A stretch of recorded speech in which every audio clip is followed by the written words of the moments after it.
All right, ladies and gentlemen, welcome back to the channel. We're talking about the Chicago Bears in today's video. Now, they actually play football in a couple of days from now. No starters will be playing, so that means, unfortunately, we're going to have to wait another week for Caleb Williams to at least see him in some type of live rep situation. Uh, but Caleb's struggling right now in camp, and we keep saying this in every Bears video we make. The Bears have one of the best defenses in the NFL, or at least they did in the second half of last season, and it's only getting better.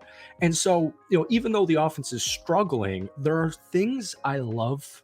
Like, we're going to get into this in just a second, but just as always, keep in mind the defensive line's always going to be ahead of the offensive line. The defense is always going to be ahead of an offense in general when you begin training camp, and considering a lot of new moving parts offensively, i.e. new quarterback, new starting quarterback, and brand new offensive coordinator, it makes a lot of sense. But one thing that really impresses me is the Chicago Bears level of preparation this year as opposed to years past. Now, I will say, ever since Ryan Poles officially came into town, I do think the Chicago Bears have been ran a lot more effectively. And I know he's not a coach, but you get my point here. I'm on the fence about Matt Eberflus, but I think he's a great dude, and he seems like a great dude, and I think he's a great defensive mind. We'll see what happens. Got to give him the benefit of the doubt because, it seems like at this point in time, not too many Bears fans, now that they have Caleb, it kind of seems like a lot of people are, realizing, hey, all right, you know what, Justin Fields a little bit more of a project piece. It just didn't end up working out. But the level of preparation is just different this year. And we're about to give you a pristine example here. But before we do, if you guys enjoy, be sure to hit that like button, hit that sub button for daily Bears and NFL content. If we're trying to get this video to 100 likes, I would greatly appreciate it. So I saw this tweet here from Zach Pearson.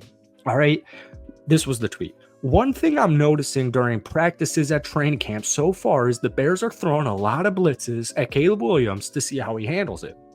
Tyreek Stevenson came through untouched on a play in 11 on 11. Williams was able to read it and get it away, but it was incomplete. Caleb said in a post-practice presser, like 2 days ago, might have been yesterday, 2 days ago max, that he wants to get better at the blitz. And so just to hear that Eric Washington, the Bears defense coordinator, and the defense are just firing up blitz after blitz after blitz, I absolutely love it. Because you're trying to prepare these guys for week one of the regular season, but you want it to be, even though it's a new quarterback and it's a new system, you want it to be as good as possible week one, obviously, right? A lot of jobs are on the line, a lot of contracts are on the line here, but you want it to run smooth, even for a new system and a new offense, a new quarterback in the offense right away. So I just like that they're preparing him. And, Justin Fields, not necessarily good at the blitz. So just hearing that Caleb Williams is able to read and then react, even if it's not necessarily, like turning into, a 20-yard gain. I just do like what I hear because, at the end of the day, he's still a rookie who has yet to play a snap in the NFL. Before we get into training camp, I want to talk about two players specifically because some camp standouts from yesterday and just the first 9 or so practices for the Chicago Bears are two players.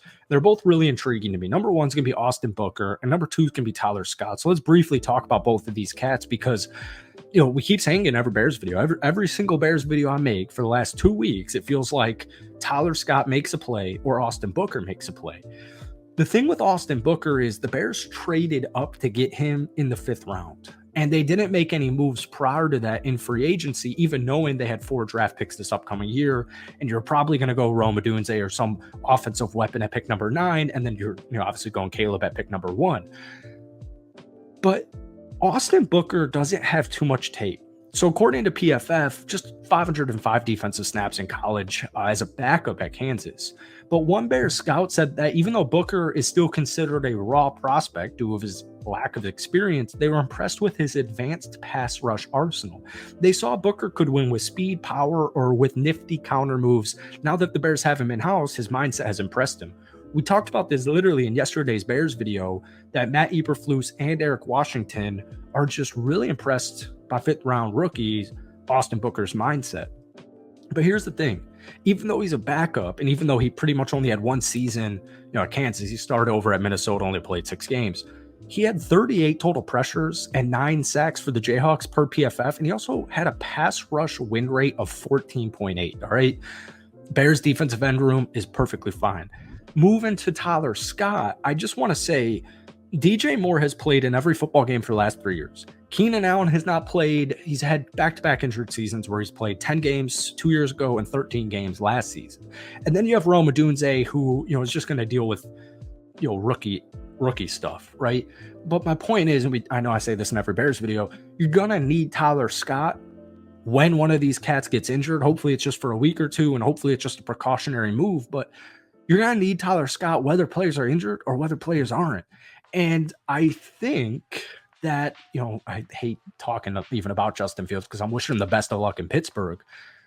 But I think Tyler Scott just needed a little bit more reliability or a little bit more consistency at the quarterback position. Once again, in his final year at Cincinnati, 54 catches, 900 yards, averaged just under 17 yards per catch, 9 total touchdowns. In fact, in his 3 years of college football, keep in mind, in his first year, he only had 3 catches for 20 yards. So kind of the last 2 years, 16 and a half yards per catch. So there's something there. And the fact that I keep hearing his name is awesome. It's just absolutely awesome because we said it before. We said it right when they drafted Rome Odunze. And by the way, Rome's been apparently having a phenomenal training camp, impressing everybody, building that connection immediately with Caleb Williams. I don't know if we'll have time to talk about the practice, but Tyler Scott, just very excited about him. One concern everyone seems to have is with the offensive line. And I saw this tweet here. This is from Bears Nation, Bears _ Nation. Bears gave up 50 sacks last year, 7th worst in the NFL. Everyone's freaking out real quick about Nate Davis's injury. And people are also, a little bit concerned because Nate Davis wasn't necessarily good for Chicago last season. And then this is just coming from myself. I'm a little confused what's going on at the center position. Nate's been banged up for the last couple of days, so Ryan Bates has been playing right guard and Coleman Shelton's been playing center. But it kind of appeared like a center camp battle appeared out of nowhere when camp officially began. Coleman Shelton and Ryan Bates been splitting first team reps. So I get it. There's a little concern there.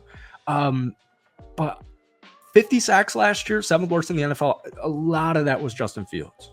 All right. And Bears Nation ended up going a little bit deeper, saying Joe Burrow went to the Super Bowl with one of the worst O-lines. A great QB can overcome that. I will just say the only issue with that is, when Joe Burrow first got drafted, I think his NFL opener was Cincinnati at Chicago. It might have been I don't think it was a preseason game. I was at that game. I remember watching Joe Burrow play in his rookie season. But my point is, Joe Burrow ended up getting injured, season-ending injury. And then the next year, with still a bad offensive line, they end up making the Super Bowl. But the point still stands. It can't all be fixed in just one offseason. But Tevin at left guard, I feel good. Whoever they deploy at center, I feel good. And I'm willing to give Nate Davis the benefit of the doubt because they didn't decide to do anything as far as an upgrade or, moving on from him in this offseason. So I trust Ryan Poles, and I'm just feeling good because you got to protect Caleb. Got to protect him. As if he has time, he's going to make plays, and the Bears are going to win games. That's all I got for today. I hope you guys enjoyed it. Hit that like button, hit that sub button for daily Bears and NFL content. Let me know which player are you more intrigued about for this upcoming season, Tyler Scott or Austin Booker? Let me know down below. Hit that like button. We'll see you tomorrow. Peace.